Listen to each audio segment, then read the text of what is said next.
Hey, welcome to another video that may or may not help you get better at the bass guitar, but it might, so keep watching. If we haven't met yet, my name is Ted and I talk bass. Listen, I've been saying it for a long time on this channel. I'm gonna say it again. There are no tricks, there are no shortcuts. I think that there are only a handful of skills that you need to be a competent bass player, and we're going to talk about those in this video, so keep watching. Here's the thing, and I say it all the time, before I let you know what it is, I want you to ask yourself, I'm making this video at the end of 2025. I want you to think back to December of 2024. Where you at with your goals that you set last year? Have you taken an inventory of songs that you know? Have you found ways to play music in context, whether that be playing along with recordings or playing with other people? Real quick, every time you hear me do a play along or tutorial and you hear these cool backing tracks, it's because I'm actually using the stems from the original recording, and the tool I use is called Songmaster Pro. I swear by it, and you can get it using the link below this video. You got to be honest with yourself about those things, right? Now, here's the magic question. This is a magic question that I ask all the time. I've been preaching this for years on this channel and also in private lessons. And that is, what kind of music do you want to play and who do you want to play it with? Let me say it again.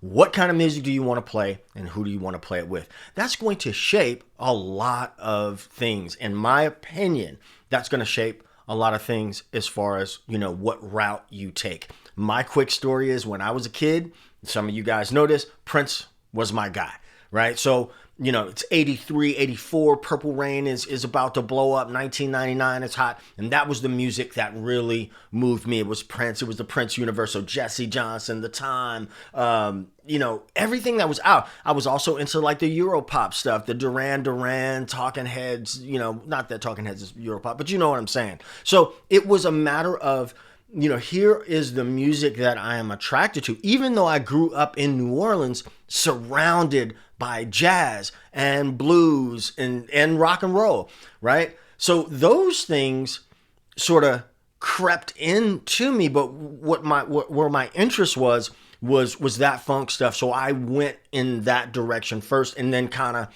slid around and got into the other stuff a little bit later on. And then I wound up getting a degree playing classical music mostly, and orchestral music, playing upright bass. So I'm just saying that to say that there is no one size fits all. There are some fantastic teachers here on the net. On the net. I just showed my age. On YouTube, there's some fantastic teachers. There's some fantastic teachers probably in your area who are not on social media, who are not, right? But, there is no one size fits all. And, you can only get so much from an Instagram video or a YouTube video, right? You got to still put in the work. And if you are being presented with things that are not applicable to the music that you want to play, or deficiencies that you've discovered along the way, it's never going to happen for you. Now, to that, let me talk about the things that I think every musician, especially now we're talking about bass playing musicians, what you need to be a competent bass player. One, you need physical interface. There's a lot of things that fall under the umbrella of physical interface. But what I mean is, like, you are not relearning how to play the instrument or hold the instrument every single time you pick it up. And yes, that might be something that you need to practice. Bottom line is, you need to be able to physically interface with the instrument.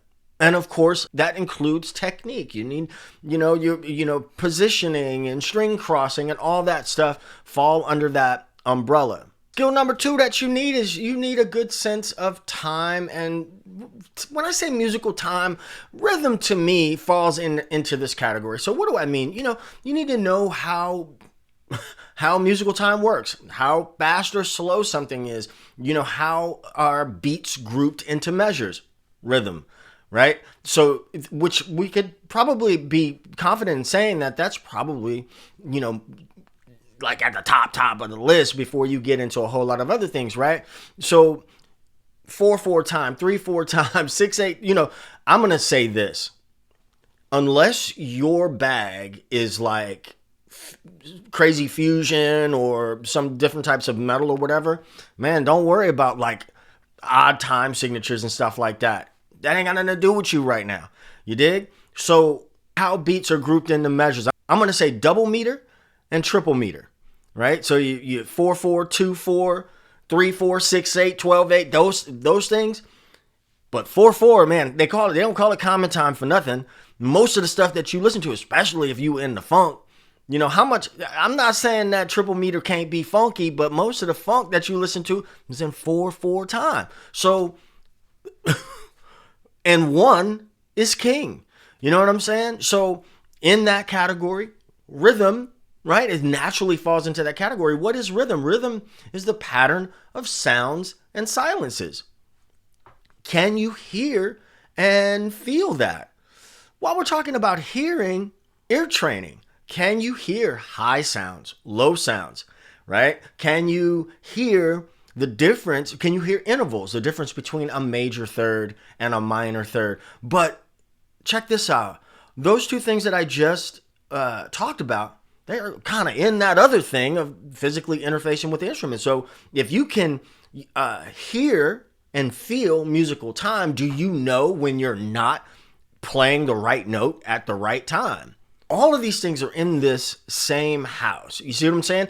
And how you get there, you know, it's not necessarily the fault of whoever the teacher is, the internet personality. You know, you have bought courses, you have paid teachers, you know, all these things.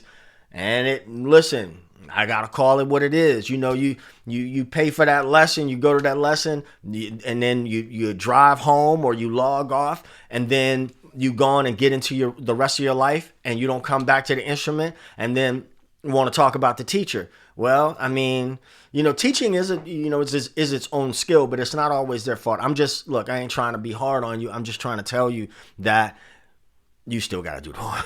If you're 30, 40, you got a family, you got responsibilities, you got all these things that you need to do in your life, and what you're being presented with to practice is not applicable to the type of music that you want to do or the skill that you're trying to develop, then it's not going to be fun for you. And if it's not fun for you in any way, and listen, sometimes it's going to be hard. Sometimes it's not going to be fun. But when you can see, oh, this is, you know, if I'm doing bench presses and I don't like it, this sucks, but I know them pectorials are going to be popping when I'm done, then that's the motivation to get you to the next thing. While I'm talking about it, in the comment section, in the pinned comment and in the description, I have a questionnaire that I would love for you to fill out. It's just a Google form, and it's going to help me to make better content for you. So if you just click on that, take a moment, you know, fill out, and it's going to ask you a bunch of questions that I like to ask whenever somebody wants to take private lessons with me, because it helps me to tailor lessons for them. And you can check that out in the comments or the description of this video. Fretboard visualization. You got to be able to see, do you know what going high and going low, and you know, you got to be able to visualize a fretboard. Okay? It's simple enough. You know, I like to say, you know, you can you play it? Can you hear it? Can you see it? Can you explain it? If you have those 4 questions answered on some level, right, no matter what the thing is that you are working on, if you can answer those 4 questions honestly, then you know when you're ready to kind of move on to the next level of difficulty. That's when you know when you're ready to move on to the next challenge level. So here's the thing, man. We are at the end of 2025. And if you aren't any better, if you feel you might be better now than you were before, you just don't think. But what kind of music do you want to play? Who do you want to play it with? Answer those questions. Have you found opportunities to play music in context? And that's the different thing about bass guitar than every other instrument out there, is because it's the link between rhythm and harmony. So, you know, what we see on the internet is cool, but can we first play the instrument in the role it was designed for? All right. You got to answer those questions honestly. I'm going to wish you success and all of your goals in the next year. I'm right now, it's 2025 going into 2026, but whatever comes next, I am wishing you all the success in that journey. All right.